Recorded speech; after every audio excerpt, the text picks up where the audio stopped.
Lloyd was an ugly idiot who loved magic but was burned alive for being weak, but after reincarnating as the most powerful sorcerer, hot dummy mommies suddenly become obsessed with his unlimited mana and want to ride his magic wand, so he decides to clap them all. It all started the day he woke up as the 7th prince in the royal palace, and almost destroyed the whole castle the moment he opened his eyes, thinking he had been captured by giants. But then, he realized he was now in a small body. As Lloyd grew, he loved reading magic spellbooks, so one day, he stuck into a magic library. But a milk truck user named Silpha seized the book, because it was time for his training. They immediately got into a friendly brawl, and after a few exchanges, Lloyd got frustrated, wondering why a 7th prince who had no shot at the throne was training. But Silpha told him that there was more to life than royal succession. She added that it had become her life's mission to train him, and hearing this, little bro realized that this creep wasn't gonna leave him alone till evening if he didn't put up a good show for her. So Lloyd got more serious and started using control-type magic to mirror all of Silpha's moves, which was basically cheating. Lloyd also activated physical enhancement, so he could match up with her skill as they continued fighting, and after a few strikes, Lloyd got an opening advantage and tried to land a decisive strike. But Silpha shockingly blocked it. She then told him she knew he had been cheating, but was impressed that he could use 2 magic spells at once, which even most court magicians couldn't do. However, Lloyd had actually used 4 spells, but decided not to mention it to avoid further complications. Following that, Silpha didn't release him, but took him to the women's bath full of shameless mofos with uncensored plots. Bro tried to be defiant, because all he wanted to do was read, so the girls tried to scare him with stories of the demon sealed in the kingdom's forbidden library. Apparently the demon, which had once tried to destroy the kingdom, was sealed there by the sacrifices of several magic spells, and he had been locked there for decades. Instead of getting scared, the little guy became more fascinated, so later that night, he found the library and snuck into it using stealth magic. He became excited on seeing the several magic books there, but just when he picked one up to read, the supposedly sealed demon showed himself and expressed his surprise that Lloyd could break the door's seal. The demon introduced himself as Grimoire and cockily asked Lloyd to unseal him, offering to give him some raw gold for free. However, Lloyd analyzed the gold and told him they looked like Temu ripoffs, shocking Grimoire. Lloyd then threatened to replace the seal with an even stronger one, scaring Grimoire, who immediately offered to teach Lloyd ancient magic spells to change his mind.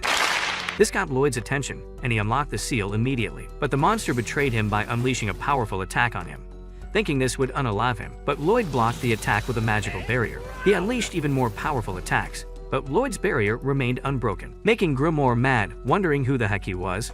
Grimoire then decided to shoot his most powerful attack yet, but Lloyd began studying the attack's composition and was amazed by it, making the weak demon even more frustrated. Following that, Lloyd decided to show him how it was done and unleashed a fiery spell that almost burnt him to ashes, leaving Grimoire totally crushed, knowing there was no escape for him. Afterwards, Lloyd restored the destroyed library to its original state, shocking Grimoire, and he finally accepted that this dude was in no way ordinary. Lloyd then became his master, and Grimoire transformed into a living plushie, after which Lloyd took him as he headed out of the library, excited that he could now read as much as he wanted. A few days later, while Lloyd was reading in his chamber, the 2nd prince, Albert, visited him. Afterwards, they headed to a magic shooting range to practice, and Lloyd was excited because this was the only chance he usually got to fire some magic within the palace. After Albert finished his cheap demonstration, which everyone applauded him for, he called Lloyd to also give it a try. Lloyd immediately stepped forward, but he thought he needed to be careful so as not to attract attention, which could make him a candidate for the throne, and so decided to barely graze the targets instead. A few hits later, everyone clapped for him, and the butler commented that Lloyd still had a long way to go with his magic, but this low-key made Grim mad because intentionally choosing to graze the targets and not miss was even harder than hitting the targets themselves. Albert soon left with everyone, telling Lloyd he was free to play around while he was away, which made him very excited because he could now practice whatever he had learned but hadn't tried out. Grim wondered what he was willing to try out, and he replied that it was the double incantation he saw the demon do back in the library the other day. Grim thought he had lost his mind, since this was only possible to demons, because they had 2 mouths.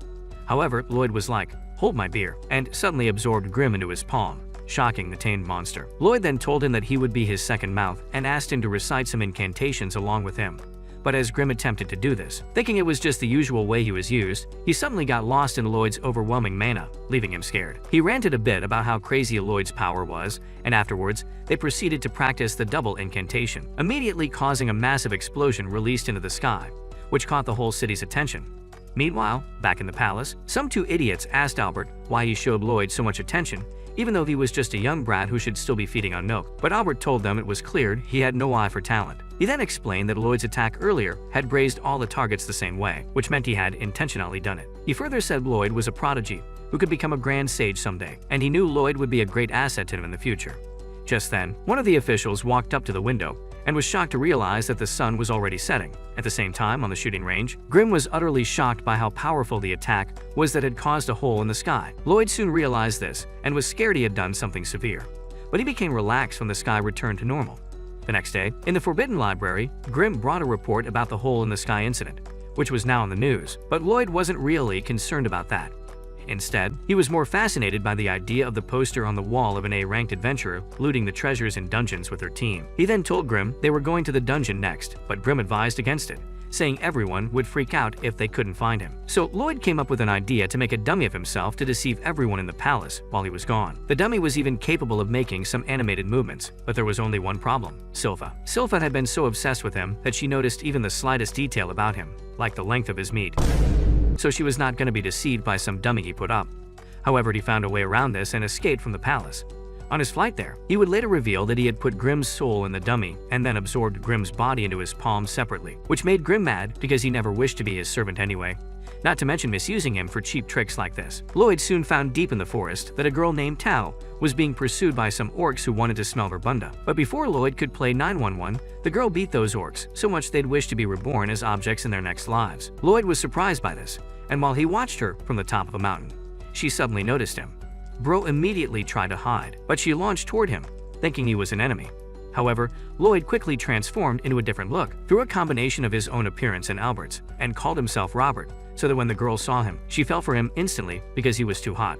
She lost her composure and became all shy as she wished to make him her boyfriend. Lloyd then asked her to join him in raiding a dungeon, and she accepted immediately. Later inside the dungeon, they both got talking, and Lloyd asked her about the key breathing technique she used earlier while fighting, shocking her that he actually knew about it. She then explained the mechanism behind it, which he immediately practiced and got it, shocking her that he learned it just by observation, even though he almost exploded his lungs in the process. Meanwhile, Lloyd felt a strange power different from the mana that he had always known, and he thought that this power would be useful. Seeing how he felt about it, she offered to teach him key breathing properly, exciting him. At the palace, while Grimm kept on with the disguise, Silpha suddenly appeared, and he became scared that their plan was about to be blown. Still in the dungeon, Teo finished demonstrating the key breathing attack and was amused that Lloyd was getting the hang of it real life fast. She almost burst out of her floodgates, thinking she had just found the man of her dreams. They found a crest, and upon opening it, thinking they had found some treasures, a lich monster suddenly appeared. But while Tao was shocked, Lloyd seemed to be excited. Lloyd wondered why she was making a fuss about this, since he didn't know what a lich was. But Tao told him not to worry and pulled a move that sent Lloyd flying out of the dungeon, just to protect him, while she took on the lich monster alone. While Lloyd flew off, Bro began to aura farm and wondered what Tao was hiding about the monster. When he stopped, he thought of going back since he still had questions about the key technique and was curious to know what the lich was. He decided to ask Grimm for his opinion about going, but he shockingly realized that Grimm was going through torture and begging him to come back home. Meanwhile, Tao continued fighting the lich, wondering what the heck such a powerful monster, which rank adventurers were wary about, was doing in such a low-class dungeon. The lich told her that it wasn't impressed by her useless key technique, but was amused by Lloyd's reaction speed to his attack earlier. However, Tao wasn't listening to his crap and unleashed several attacks at the monster, but the lich just blocked all with a barrier. This made Tao more frustrated and angry, and in this, she finally unleashed a powerful blast on the lich's barrier that sent a hole right through it. But just when she thought she had won, the lich appeared behind her, mocking her for her weak powers. It then prepared to unleash an attack that was sure to send Tao to heaven, but as it did, Lloyd suddenly intercepted, protecting her with his magical barrier, and then he told her if he would take it up from here, since he was in a hurry. The lich immediately sent several attacks at him, but he didn't flinch because his barrier was strong enough, which became frustrating for the monster. However, Lloyd thought of a way of combining the Kai and mana technique to create an even more powerful attack, so he started inhaling and exhaling, trying to master the technique. He suddenly removed the barrier covering him and Tao, so he could get his new technique through, but the stupid monster thought he was only trying to run off. The lich sent even more attacks, but Lloyd maneuvered his way through them without getting hit, and a few moments later, he successfully combined ki and mana and began to launch attacks, which shocked the monster as he realized that Lloyd's power was on par with his. Meanwhile, Lloyd kept testing the attacks he was launching, trying to make each more powerful and deadly. The monster soon realizes that this wasn't going to end well, so it tried to protect itself with a solid barrier. But it was too late as Lloyd's attack instantly sliced through the barrier and cut the monster in two, isekaiing it. Lloyd was glad he finally figured it out. Following that, they found a dagger in the treasure chest, and Lloyd decided to take it. But as soon as he did, the ground started to absorb the chest, and the dungeon began to collapse until it eventually became sand buried underground. Ta then asked him if he used the key technique instead of magic, because the monster was mocking her, but he said he thought it would be more fun. He suddenly remembered he needed to get back home and left immediately. But as he left, Tao realized that the attack he used to defeat the Lich was the key blade, a technique even she had not mastered. So she decided to work on herself more till she became the kind of girl that could catch his attention. Lloyd flew back home and saw Grim in pain, courtesy of Silpha, who had come to train him, but beat him black and blue because she found he had become so weak. Following that, Lloyd started working on the dagger he found in the dungeon together with Grim, trying to find what the enchantment was made up of, and after some chemistry practicals, they'd found that they needed both silver coins and oil. So Lloyd met the king immediately to get a bag of silver coins, and then engaged in a duel with Silpha on the condition that if he could land a hit, she would get him some oil. However, he couldn't land any hit no matter how he tried to outsmart her, but she chose to give him the jar of oil, surprising Lloyd, who didn't expect to receive it. She told him she thought he had grown weaker due to their previous fight, but she had now realized that maybe he was in a bad mood that day. However, Grim was in a corner fuming, still suffering the trauma from the other day's beating. Silpha then stated that seeing Lloyd's potential, he could become a knight commander when he grew up, or even might be too good for the rank of swordmaster. Lloyd returned to his chamber immediately to start cooking, and after he finished mixing the chemicals, the next thing was the weapons he needed to test with. So he headed over to meet Albert to ask for swords he could use for his enchantment experiment. And Albert told his guards to give up their swords immediately, which they did reluctantly because they felt some deluded Yunjin was about to use what they used for work for toys. Lloyd took the stack of swords back to his chamber and continued cooking. But as he tried enchanting the swords, they kept shattering because he was layering too many spells. However, he kept trying until he successfully did one. Then he went on to successfully make about 70 of them, which he showed to Albert out of the 120 swords he was given. Seeing the sword, Albert was surprised at the result, because even the top-tier enchanters only had 10% success rates. Meanwhile, one of the soldiers took a sword, saying little bro was only capping, and must have stopped trying after blowing the first 50. However, as he tried to sheath the sword, the sheath split instantly on contact, shocking him. Albert saw the enchantment on his own sword and was shocked by its quality. Lloyd then said he would love to see the swords in use in battle, so Albert asked him to come along to his next task, a monster hunt. They set out for the hunt, and after going some distance, kobold monsters suddenly appeared and started to attack, shocking everyone. However, Lloyd wasn't surprised because he had already sensed their presence long before, thanks to the Kai spectral detection tale had taught him. Now that the monsters were here, it was time to enjoy the show to see how powerful the blades were. The soldiers were shocked by how sharp and effective the blades were, and Albert was so proud of him. Just then, a kobold monster suddenly jumped toward Lloyd, but Todd jumped in out of nowhere and destroyed it in one kick. Seeing her, Lloyd became shocked and almost called her name, but he quickly restrained himself since he wasn't appearing as Robert now. However, she sensed that he was using the key breathing and observed that he also looked familiar, like one Robert she knew. Lloyd thought he had been caught, but Silpha suddenly cut down another kobold attempting to attack and told Tao she had overstayed her welcome. The two almost started to throw hands, but Albert stopped them and asked Tao to join them on their trip to the lake. Later that night, Albert thanked Tao for making it easier for them to get to their destination and introduced himself as the second prince of the kingdom of Salum, shocking her. She immediately apologized for her rudeness earlier, but wondered why he also looked so much like Robert. Meanwhile, Lloyd couldn't appear before her because he feared she would find out he was Robert. As he entered his tent, Silpha accidentally stuffed his face with her giant milkers, leaving her wondering why the heck she was in his tent with no clothes on. She replied that all the guards in their location were for Albert, so she was sleeping in his room tonight because she was the only one who could protect him. Just a few moments later, Silpha pounced on him for no reason, and just then, Tao randomly walked in and thought they were doing the snoo-snoo. Silpha got pissed, and they both got into a verbal fight while Lloyd sneaked away from the scene because he was too young for something like this. Albert commended his Riz game and told him that Silpha had changed since she had been put in charge of him. She now looked at him like a woman hoping to be pinned. He then gave him brotherhood advice that he should be careful with women because they could be a pain in the backside most time. After the tension de-escalated, Tao revealed that she had been hired to fix up a shrine of Phil. However, seeing how spooky the shrine looked, Albert told her to stay in their camp since they needed someone with high sensitivity like her to inform them about incoming threats. A beowulf suddenly attacked at that moment, shocking everyone except Lloyd, who already knew there was a monster lurking around. He immediately took his seat to be entertained, and after a few strikes, Albert used the enchanted sword Lloyd gave him to unleash a massive inferno that turned the monster into burnt barbecue. And just when everyone celebrated Albert's one-shot victory, Grim informed Lloyd that the shrine uphill housed a demon that had been sealed. Just then, the monster that was burnt suddenly rose up again with other monsters alike, shocking them. Then a demon named Pazuzu revealed himself through its mouth, swearing to feed them to the worms in his belly. They immediately launched multiple attacks on the monsters, but they kept regenerating instantly. Seeing this, Lloyd turned to Grimm to ask if he knew about that demon, so Grimm explained that Pazuzu was basically using mana transmutation to control werewolves, to think he was their master, and was also using it to make them regenerate as soon as they were cut. Grimm added that there was no end to this until they stopped the demon behind the monsters. However, Lloyd was surprisingly fascinated by all that Grimm said and asked Grimm if he could teach him mana transmutation. Grimm thought he had lost his mind or something because others were clearly at the battlefront fighting for their lives, while he was here asking to be taught a magic spell. The fight soon tilted in their favor as Silpha substituted in the fight and started to deal major blows to the monster. However, Pazuzu was stubborn and overconfident, thinking he was the ultimate final boss of this anime. So Silpha decided to get serious. She launched a brutal attack and slashed the monster on all fours, but the werewolf grew new legs.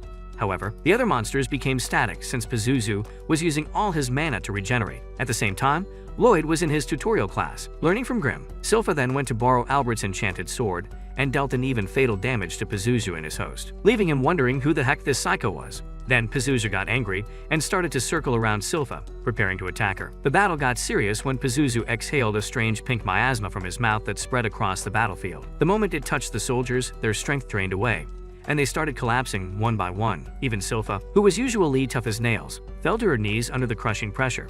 Tao quickly realized they were in deep trouble, while Albert commanded his men to form a defensive line around Silpha, but the gas was too overwhelming. Pazuzu stretched his wings and started bragging about how he'd been sealed away for a century, collecting monsters that Silpha had just cut down so easily. This moron was so salty about it that he decided to slap Silpha straight into the ocean. Albert tried to move, but his body refused to respond thanks to the toxic gas. Pazuzu floated there, gloating that anyone who breathed his smoke would become completely helpless, giving him all the time he wanted to finish them off. But Silpha wasn't about to give up that easily. She dragged herself up and insulted his smoke. Just as he went for the finishing blow, Tao jumped in and blocked his attack. Tao checked on Silpha, but the stubborn girl told her to focus on Lloyd instead. Even while barely able to move, she ordered Tao to go protect the Yunjin before collapsing into the water. He mocked her for not running when she had the chance, but Tao wasn't having it. She elbowed him in the face and declared she'd never served someone as ugly as him. Then she unleashed a powerful spell that sent him flying into the water. For a moment, she thought she'd won, but one of the regenerating monsters suddenly lunged from behind, trying to swallow her whole. She barely managed to keep its jaws apart, realizing these creatures were healing endlessly thanks to the miasma. Pazuzu rose from the water again, calling her crew worthless trash and saying only she and Silpha were worth keeping alive. He released more smoke and demanded she surrender, but she refused, claiming she could feel her Prince Charming nearby coming to destroy Pazuzu. This angered Pazuzu, who ordered his monster to swallow her whole. With her gone, he pulled Silpha's unconscious body from the water and declared she'd become his servant, filled with his dark smoke until her will broke completely. Meanwhile, Lloyd was in the background with Grimm, more interested in learning magic than the battle raging around him. He asked how Pazuzu controlled the monsters, and the demon laughed while explaining he'd isekai'd their parents when they were pups and used his smoke to enslave them. But mid-explanation, he froze, realizing nobody should be conscious enough to speak. When he turned around, he found Lloyd casually playing with one of the demon dogs like the toxic gas wasn't affecting him at all. Pazuzu demanded to know how this jit could move so freely in his smoke. His eyes fell on Grimm, recognizing him as a fellow demon, and he mocked him for becoming a glorified babysitter. Grimm was angry but stayed calm anyway, promising that Pazuzu wouldn't live long enough to keep talking.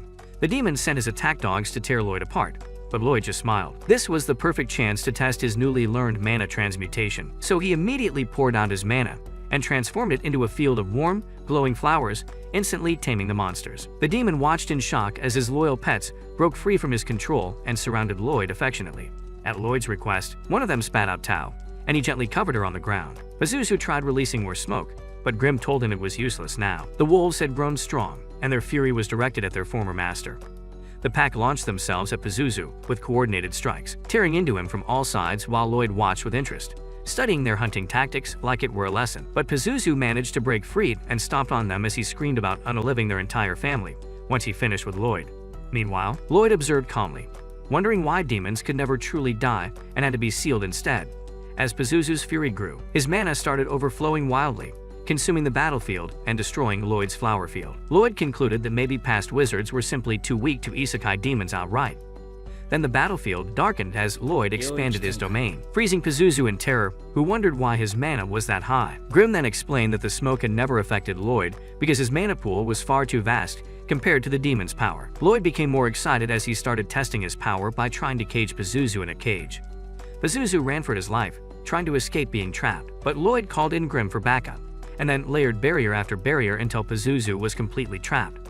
Desperate, the demon begged for his life and promised Lloyd whatever he wanted, from money to hot chicks, if he spared him. But Lloyd ignored him completely and instead started combining spells from every element, multiplying them and unleashing them with devastating force. After a few minutes of microwaving the Morin, Pazuzu had turned into a withered husk that eventually crumbled into ash. Just then, the others woke up, and Lloyd quickly ran to hide to avoid suspicion. Later, when he rejoined Albert, who asked what had happened, Lloyd simply lied and said some mysterious mage named Robert had defeated the demon before disappearing. A few days later, the party returned to the kingdom in triumph while all the commoners celebrated them. Standing before the king, Albert recounted their victory and praised both Tao and the mysterious Robert, who were very instrumental to their victory. The king commended Albert as a worthy successor candidate indeed, but Albert gave the real credit to Lloyd, explaining that without his enchanted weapons, none of them would have survived. To everyone's shock, he even asked the king to consider Lloyd for the throne. And while the king considered this, Lloyd politely declined because the only thing he wanted was to study magic. After the meeting with the king, Lloyd stepped outside and immediately became a Disney princess when a beowulf decided he was its new best friend. This fluffy beast had been following him like a lost puppy since the fight with Pazuzu, and Lloyd thought it was adorable. But Grimm got salty about being replaced and shape-shifted to look cuter, which actually worked because Lloyd started paying attention to him again. Silpha suddenly showed up, and Lloyd quickly hid Grimm inside the beowulf so he wouldn't be caught. Lloyd introduced the beowulf to Silpha as Shiru and mentioned wanting to teach it tricks, but he had no clue where to start. Then, Silpha explained that monster tamers use their mana to teach amazing abilities. Meanwhile, Grimm was having deep thoughts about how Lloyd gave up the throne and decided the guy was completely obsessed with magic. From a distance, Albert and the king watched Lloyd like concerned parents, with the king thinking Lloyd was just being modest. But Albert suspected the title of king might be too small for this walking mystery. Lloyd started with basic commands, and Shiru obeyed like a good boy. But when he tried more complex instructions, Shiru looked as confused as a student taking calculus. Lloyd then tried using a command spell, but that just made things worse because Shiru had no idea what was happening. Lloyd realized he needed professional help and thought about his sister Aliza, who had basically turned into a monster tamer. When Lloyd arrived at her tower, he found it surrounded by friendly creatures, and when Aliza showed up, she immediately clung to him and kissed him, making everyone wonder if they were from Alabama. However, her maid questioned the kiss, and Aliza casually explained that she found him cute. She started playing with Shiru and recognized him as a beowulf, mentioning that she connected with monsters through instincts. Hearing this, Silpha suggested they leave as she thought Aliza was clueless about mana usage, so there was no use staying any longer. However, Lloyd asked Aliza to show him one of her monsters, and suddenly a wolf appeared behind him without making a sound. She introduced it as Liru, and Lloyd was shocked to realize it was a high-class beowulf that had approached him undetected. However, he was more surprised by the fact that Aliza had given the creature complex orders while casually talking, which meant she was way more skilled than she appeared. He immediately asked her to teach him how to do this, and Aliza told Lloyd the secret was doing everything with love, which made everyone else think she was speaking nonsense. Meanwhile, Aliza's maid thought she could do it because of her natural talent, but Aliza insisted anyone could learn the skill. Lloyd believed this and tried to get into the flow, so he jumped at Silpha's mommy milkers, which made Silpha excited because she thought he had given romance a chance for once. Lloyd noticed that Silpha shared thoughts with animals instead of giving orders, sensing mana flowing from her head, so he decided to try the same technique and shared a mental image with Shiru, who immediately started running circles around him before jumping into the air just as he had commanded. Lloyd was excited that it worked, and Aliza was stunned that he mastered the technique so quickly. But while she kept insisting it was all about love, Lloyd explained that empathy was the real key to controlling the animals.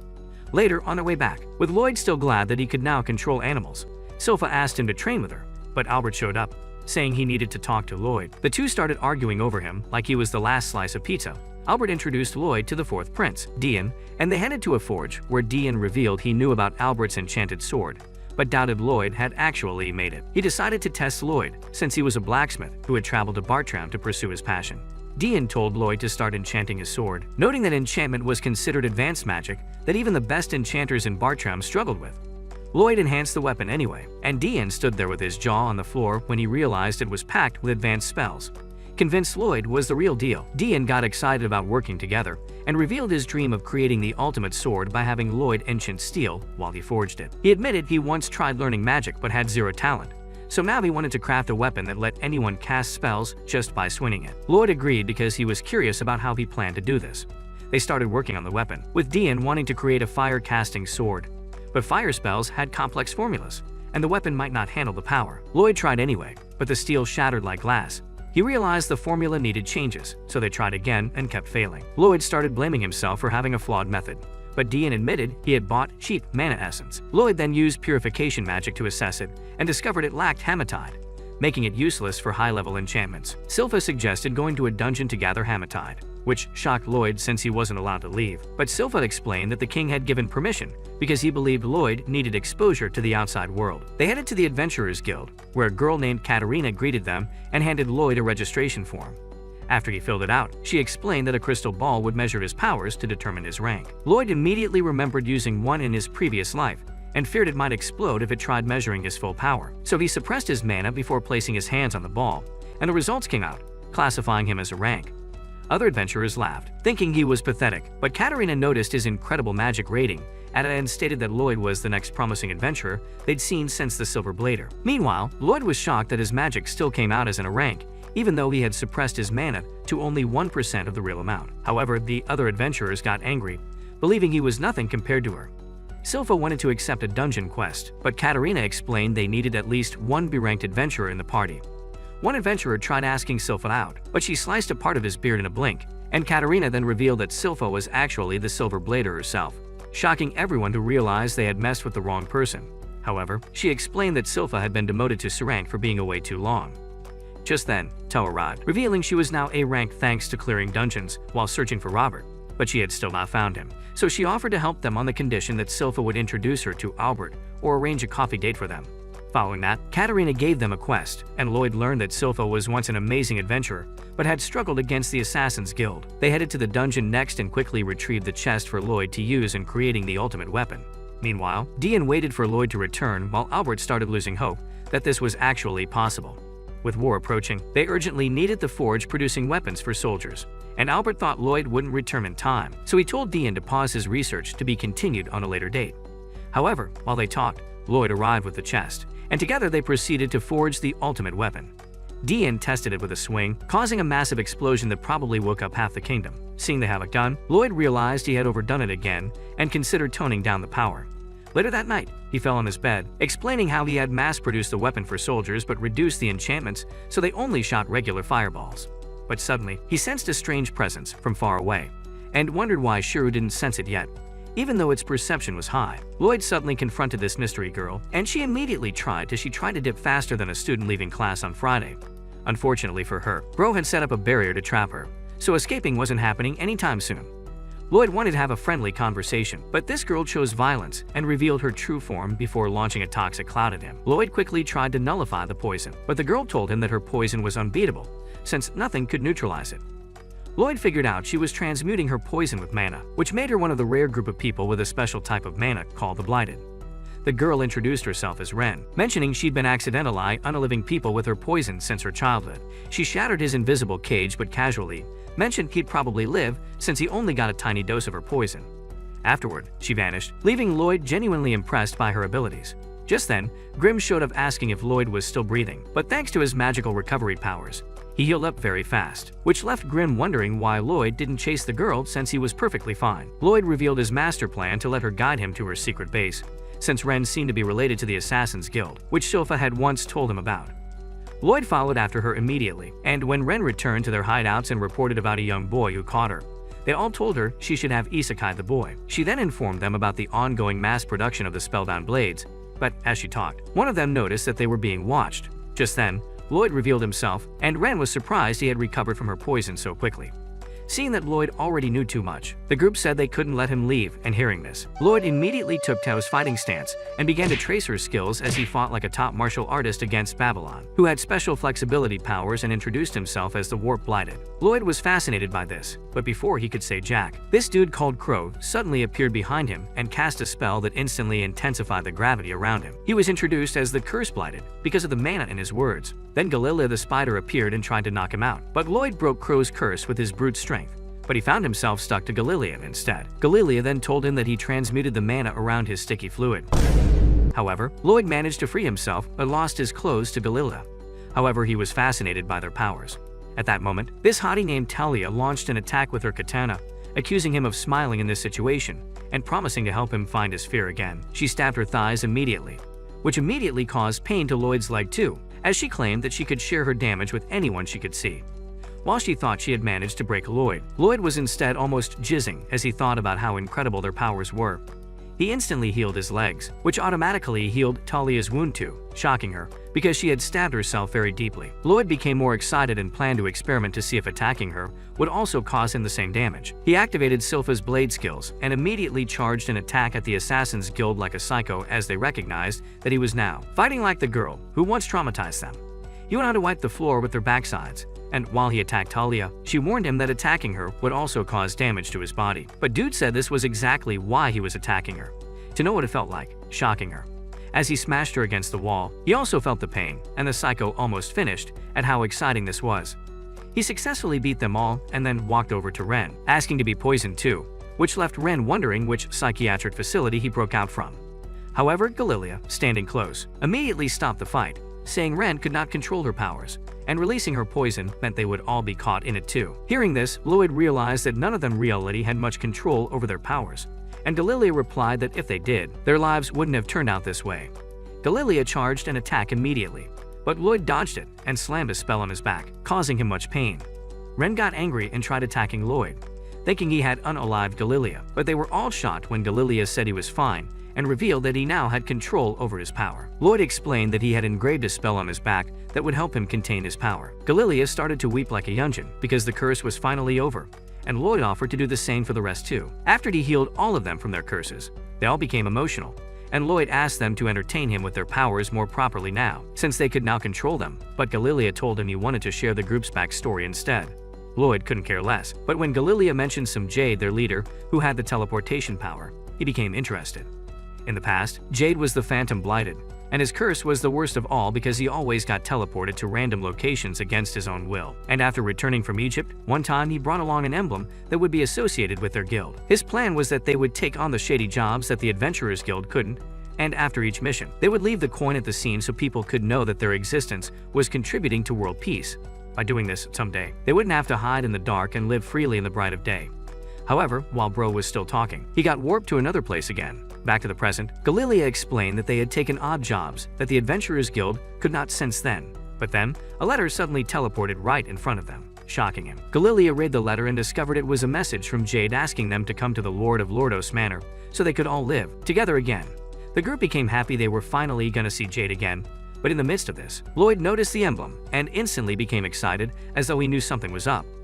Galilea thanked him for removing their curses, hoping they would repay him someday, but then Ren interrupted, asking if Lloyd could come along with them so he could use his spell to save Jade, too. However, Lloyd revealed that the letter which they thought was from Jade was sent using trans-spatial location, one of the most complex magical subjects which no one had really figured out. He added that this was not the kind of magic someone could figure out by accident.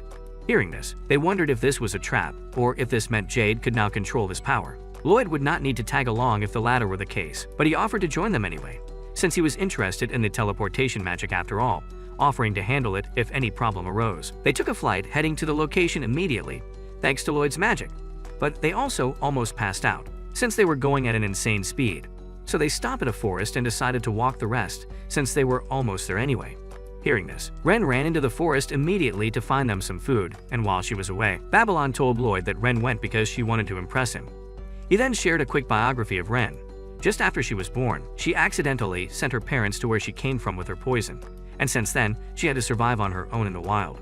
However, one day Jade found her and brought her to the group wrapped like a potato, and even though he almost lost his life while at it, he insisted he was gonna have her live with them anyway. Following that, he went into deep research and discovered a spell that could help neutralize Ren's poison, so she could live normally among them. This had made Ren take Jade like a brother ever since. Hearing this night tale made Lloyd emotional, and he longed to meet the Jade they were so hyped about. But Brim found this sus. Meanwhile, back at the hideout, Silpha crashed into the location with the Beowulf in search of Lloyd, but she found a letter from Lloyd pinned to the wall, which read that he had gone to the Lord of Lordos Manor with the Assassin's Guild. Albert freaked out on seeing this letter, and he wondered what Lloyd was doing with the Assassin's Guild since it was possible they were associated with Lordost. However, going into a war with Lordost was not an easy decision to make, but the fact remained that Lloyd might have been kidnapped. On a second thought, there was no way someone that powerful would be kidnapped. However, when Silpha showed Albert's clothes and underwear smeared with sticky fluid, he declared war immediately, thinking Lloyd's backside could be in danger. Bombastic side eye. Back at the Assassin's Guild location, the group decided to share another story of how Jade once revealed that he was the third son of the Lord of Lordost, and had only brought the group together not because he genuinely wanted to help them, but because he wanted to stop a war being instigated by his wicked father. While Jade thought that this would freak them out, the group wasn't surprised and thanked him for helping them become who they were. They continued their journey to Lordos later, but Lloyd was asleep on Galilia's back, and as they approached the manor, Ren suggested that they leave Lloyd behind while they checked the manor first, in case it was all a trap. They agreed to this because they didn't want to give Lloyd more trouble and asked Grim to stay with him. But Grim was more concerned about their safety since even in sleep, Lloyd had a strong protective barrier around him, so he was safe. They dropped Lloyd on the ground and headed for the manor. However, when they spied on the place, they were surprised to see a feast was ongoing with no threat in sight, so they thought of going to bring Lloyd. But a funny-looking idiot appeared at that moment and was shocked to see the Assassin's Guild. He invited them to the feast, and while everything was going normally, Jade suddenly appeared, which made them teary. He also showed them he could now control his magic, and they realized that they had only been worried for nothing. Grim flew off to report the situation to Lloyd while Ren tried to make a love speech, but Jade suddenly said he didn't give a hoot and cast a cursed speech spell on them, forcing them to the ground. The Assassin's Guild realized that the feast was only an illusion, and the place was rather packed with demons who had possessed human bodies, making them wonder when Jade became this evil. Seeing this, Grim tried to launch an attack, but Jade kicked him off, sending him crashing into Lloyd's location. Meanwhile, Jade revealed that he wasn't Jade but Gizarmi, the catastrophe from the Netherworld, and he had longed to take over Jade's body and powers. And with him were other spirits which he had summoned from the Netherworld. He revealed that Jade died after a series of immense tortures when he tried to take over his mind, and now Gizarmi could do whatever he wanted. He found out about the guild from Jade's memory and knew they would be suitable hosts for his demons. Gizarmi soon began to torture Ren, while the others helplessly watched in horror. Just then, Gizarmi saw the engraving on Ren's arm and thought it was strange since he couldn't find it in Jade's memory. So he cast the cursed speech spell on Ren again to force her to spill whoever put the spell on them. But she resisted it, which caused her to bleed from her mouth. However, just then, Lloyd unleashed a massive explosion on the manor, causing a large crater in the ground. The other demons began to freak out, thinking Gizarmi was dead. Meanwhile, Lloyd went to heal Ren and told the Assassin's Guild to leave while he handled it from here.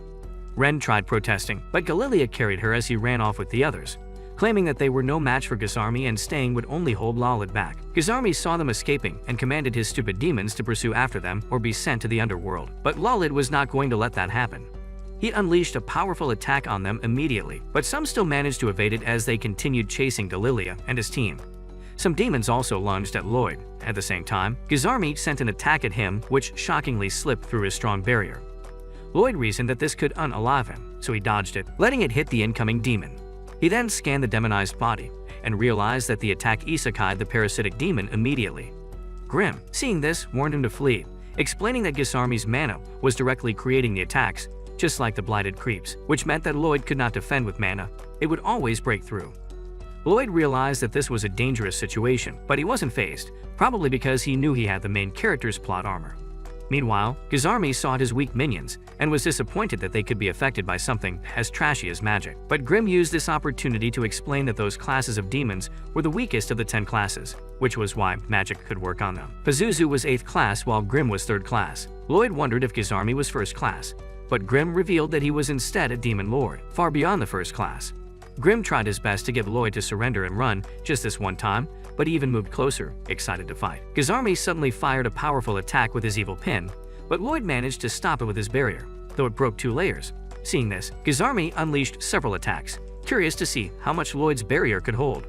So Lloyd took to flight, trying to dodge the attacks, but many layers of his barrier got broken as he fled until a thin layer was left. Just then, Gizarmi teleported behind him and landed a kick that threw him in the direction of the incoming magical spears. But Lloyd quickly raised a wall of water to block them. Grim was really freaking out at this point, as the fight was more intense than he could bear. At the same time, the Assassin's Guild reached a closed gate, and as the demons drew in, Babylon quickly climbed up the wall so he could open the gate while Galilia and Crow combined their powers to ground the demons. Gizarmi, however, suddenly snapped his finger and teleported one of his spears to stab through Lloyd's chest. Seeing that he had been incapacitated, Gizarmi stabbed him with even more spears. Babylon soon opened the gate, but unfortunately, the demons broke loose, shocking them. So the pain-blighted stepped forward, and seeing all of them at once, she cut her leg, instantly inflicting pain on them. Her teammates became concerned, wondering what she was doing, but she told them to escape while she bought some time for them. The demons immediately regenerated their legs, which also healed Talia's leg, but she stabbed her foot again, causing them pain, and they wondered what sort of monster she was. Talia told her friends to escape, and while Ren tried to protest again, because she was not about to lose her too, Galilea pushed her inside and closed the gate, leaving him remaining with Talia. Talia was surprised he didn't leave too, but Galilea told her that she couldn't hold them off alone, so he stayed to help her. He added that he would be there when she struck the death blow, and asked her to take him with her too. The demons wondered what they were talking about and hoped it was not what they were thinking. Then Talia smiled and placed her blade by her neck, scaring the demons, who immediately started running toward her to stop her. But Galilea intercepted and held them with his web. Then, Talia proceeded to give a lame goodbye speech about not being afraid to die. Ren became very sad as she witnessed this, thinking the guild was splitting when they were just close to achieving their dream of living freely. Gizarmi was disappointed that Lloyd couldn't hold off for longer. But while he thought of going to end off the others, Lloyd's body broke off in pieces, making Gizarmi realize that Lloyd had fooled him with a decoy. Just then, Lloyd reappeared, and now with a sword, but he embarrassingly asked Gizarmi to go elsewhere to fight, shocking him. At the same time, just as Talia was about to harvest her own head, Albert and his men made a grand entrance by raining fire on the demons. A quick cut to the past. Silpha had always had one problem. She could not put her real strength into her strikes whenever she fought, because it always broke the sword, so this had made her only fight at 50% of her true capacity. Back to the battle, Albert and Silpha got the Assassin's Guild on their knees and asked about the Lloyd's whereabouts, threatening to harvest their heads if they lied. Galilea revealed that he was fighting in the castle, but Albert further asked who and why he was fighting. Ren almost spilled that he was fighting against the boss of demons, but Babylon quickly closed her mouth, reminding her that Lloyd had once asked them to keep the secret about his power and grim if anyone from the royal palace asked, as he didn't want the trouble that came with them knowing he was overpowered. Ren wondered what to say then and then lied that Lloyd was fighting a total loser, but Silpha didn't buy that crap and thought to start harvesting from the youngest. The others tried to feed Albert's ego, calling him the kindest of all humans, but he dropped their jaw when he said they would start from the adults instead. He brought out Lloyd's panties and asked why Lloyd would be fighting for the people who left this out as a threat. In defense, Galilea said Lloyd's clothes were covered in his fluids, and they only left them out to dry, but the revelation only made Albert and Silpha's heads go nuts, so Galilea thought to shut the heck up before he got into bigger troubles. Just then, Ren revealed that just like Albert and Silpha were concerned about their family, one of theirs too was isekai, and this was why Lloyd was fighting. Suddenly, a demon came attacking, and Liru gobbled it up instantly. Then Alize said they could believe the girl because Liru would have eaten her up if she had sensed any evil intention from her. Hearing this, Albert agreed to believe Ren's story for now and asked Silpha to go help Lloyd while he handled the remaining demons. But Ren tried to stop Silpha from going, claiming that Lloyd didn't need any help since he was only fighting a weakling. Just then, the bridge collapsed after being hit by an attack from Gizarmi to save his minions from the fire. This stopped Silpha, who was heading out to look for Lloyd, and then they saw the demons swimming across the river toward the bank. Dian commanded everyone to head to the riverbank immediately before they got trapped by the demons, but Silpha was reluctant to turn back because she was just this close to meeting Lloyd. Albert and soldiers soon continued throwing fire at the demons with their spellbound blades, and seeing this, Lloyd knew that he didn't have to worry about them, so he could now give his full focus to the fight with Gizarmi. Meanwhile, Albert realized that the demons were regenerating fast, and they needed an attack that would wipe them up completely, but he was concerned about the bodies of the humans they had possessed. He wondered what to do since his soldiers' mana was draining fast from using the magical blades, and they could get exhausted before the demons stopped regenerating. Meanwhile, Silpha, still bent on going to meet Lloyd, got on Shiru, hoping it could carry her across the bridge, but the distance was too much for Shiru to jump over. She came down and tried convincing it to give it a try, saying they needed to go save its master. So Shiru jumped like an idiot and ended up in the river below. At that moment, a demon suddenly attacked Silpha from below, but she managed to react in defense very quickly. The ugly demon was quite impressed by her skills, but revealed that, unlike the other demons who were 10th class, he was an 8th class demon, as well as a practitioner of the demon blade form. However, Silpha found this revelation interesting, and she wondered what class Pazuzu was. Just as Albert was worried about the bodies possessed, a demon jumped toward him unknowingly. But Babylon came to rescue, strangling the demon's neck. Albert was surprised that he didn't hesitate about the demon's body at all, and Babylon told him that the bodies were already dead as far as the demons were concerned, and there was no saving them. Hearing this, Albert thanked him for the advice before heading out toward the demons. He began casting his spell before unleashing a massive inferno on the demons. Silpha and the 8th class demon got into an intense fight, and after a series of exchanges, they both landed a cut on each other's heads, but the demon laughed as his wound healed instantly. The demon began another yapping, and then said he had decided he didn't want the blighted's bodies anymore, but hers instead, as this could help his demon blade form reach even greater heights. At that moment, he switched his fighting technique to the Lordo style, shocking the Assassin's Guild, and he revealed that he could steal this because he possessed the body of a great swordsman who had trained so hard. However, Silpha was not impressed and suddenly unleashed the demon blade form, shocking the demon. He wondered how she could do that, and she revealed that, unlike him, she didn't need to possess a body. She could steal a technique just by watching. She then called upon Shiru and picked a legendary sword Lloyd had made from its fur. Lloyd realized she always held back whenever she fought, because her blades couldn't handle her full strength. So he and Deanne enchanted a sword that could resist her true capacity. The sword was named Demonbane, but this only made the demon laugh, since he thought this would end up as his when they finally brought humanity to ruins. He revealed that they had lured Jade out by starting a war in his nation and possessing the citizens, knowing that he always hated war. Hearing this, Ren got mad and tried to attack, but Silpha knocked that down. Silpha then told her not to worry and stepped forward to pull a Zenitsu A stance, before moving at an insane speed to slit the demon's throat, isekaiing it instantly. In the past, just before Jade died, he was glad he finally did it, but Gizarmi didn't know what he was talking about, and Jade told him that he was going to lose before giving up, which made Gizarmi wonder what Jade was trying to do as he fully possessed his body. So he looked through his memories where he saw his friends, but there was something deeper down couldn't see because of them. However, he brushed it off since he now had his body anyway. As he walked down the palace, one of his minions congratulated him for finally taking full control of Jade's power, and then asked what they should do next. Gizarmi replied that since Jade hated war so much, they were going to start a very big one. Back on the bridge, Silpha walked over to the body and paid respects to the swordsman who owned it, wishing she had gotten to spar against the Lordo style. Then, she saw Ren crying and asked if she knew the swordsman, but she said no. Silpha was a bit surprised and said they didn't seem cut out for being assassins. It was then that Galilea and Crow remembered she was the silver blader they once feared. Suddenly, a massive explosion of steam erupted as the entire river just straight up evaporated. This happened because when Gizarmi was still chasing him around like a maniac, Lloyd's mind was racing, trying to figure out how to deal with these insane attacks. He realized that Gizarmi's Shadow Wolf could punch through single barriers like they were made of paper, but he reasoned that maintaining a reinforced barrier should still keep him safe anyway. However, the real problem was Jade's teleportation ability, which meant he had to keep moving constantly or get wrecked, and this was very annoying. After running for a while, Lloyd thought it would be best to go on the offensive. So Lloyd double cast a spell and created this absolutely enormous flaming giant. Seeing this, Gizarmi knew it couldn't wipe him out because he didn't want to go through the delayed time of regenerating. He just teleported away, and Lloyd's attack ended up evaporating the river instead. Lloyd thought he had just shot himself in the leg since he couldn't see in the steam, but Grim was freaking out, warning him to keep moving. As Lloyd started moving again, he suddenly realized something was off. Gizarmi hadn't attacked with the Shadow Wolf when he paused to think earlier. This made him realize that Gizarmi's attack must require line of sight to work, and he got excited that the steam could be to his advantage after all. Seeing his chance, Lloyd drew his sword and suddenly went ham on Gizarmi with countless clones. They'd all stabbed at him simultaneously, but Gizarmi was smart enough to notice which one was holding the real sword and took that one out. He then laughed, thinking he had won and claiming Lloyd's attack was foolish since he could regenerate from any attack, but then he started wondering why the clones weren't disappearing like they should.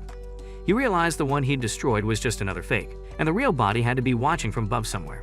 Just as this thought hit him, Lloyd suddenly hit him with a massive fire attack. The clones quickly shuffled around, and Gizarmi was getting frustrated, wondering how to deal with all of them. He decided to go nuclear and fired Shadow Wolf in every direction at once.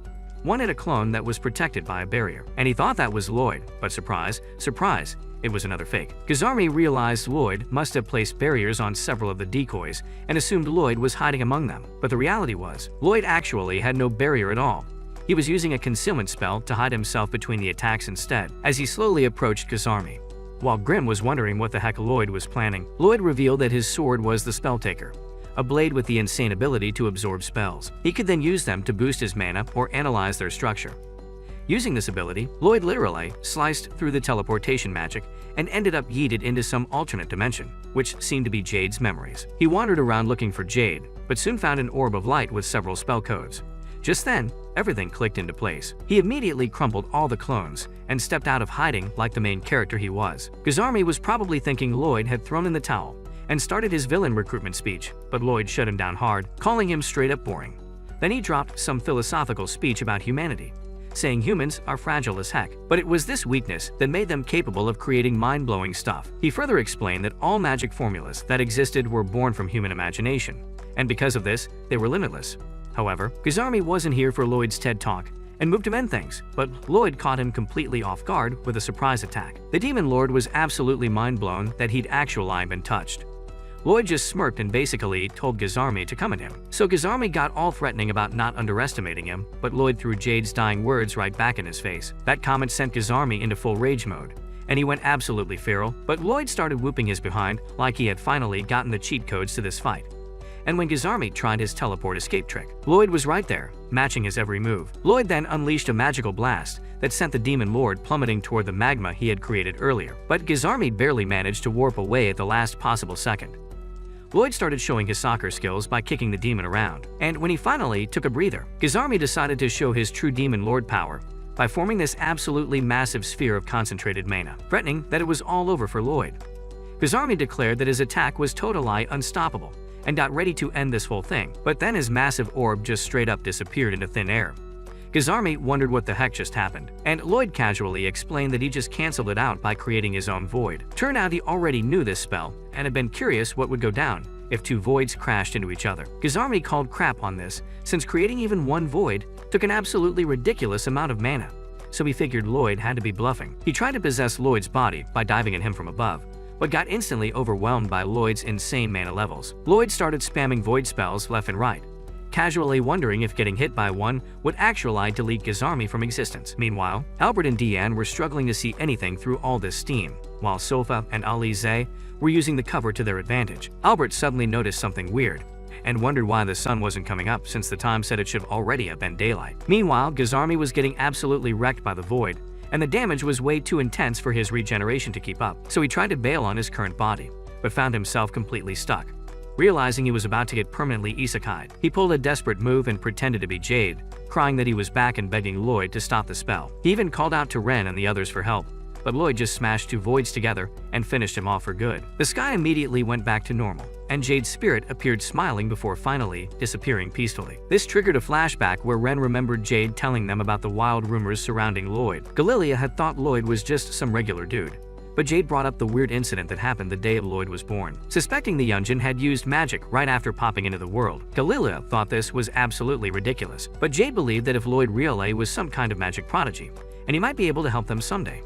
Afterward, Lloyd created a proper grave for Jade, and Grim was blown away that he'd actually managed to land the void spell since it was normally super slow to cast. But Lloyd explained it was all thanks to figuring out Jade's teleportation magic. Grim thought he was incredible for pulling this off mid-battle, but Lloyd pointed out that the formula had basically been handed to him on a silver platter. He realized that Jade had mapped out the spell during his final moments, meaning Jade deserved the compliment.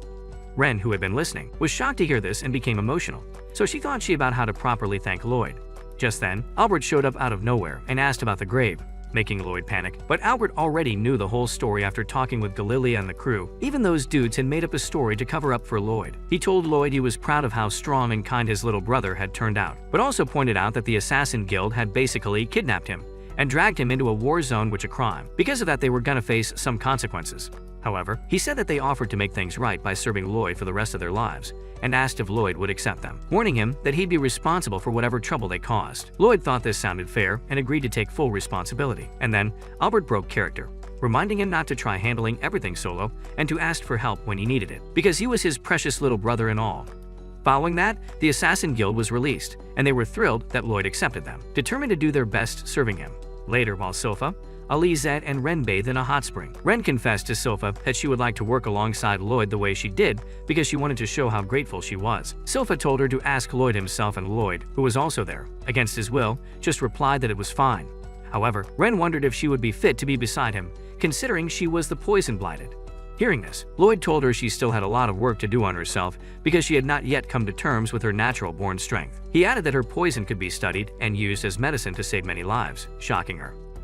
Lloyd finally told her to work hard, and Ren became excited like she had just gotten a new reason to live. If you enjoyed this recap, smash the like button and comment overpowered in the comments section. Also, subscribe to the channel if you're yet to for more action, plot-filled adventures. If you want another anime recap like this, watch this video right here.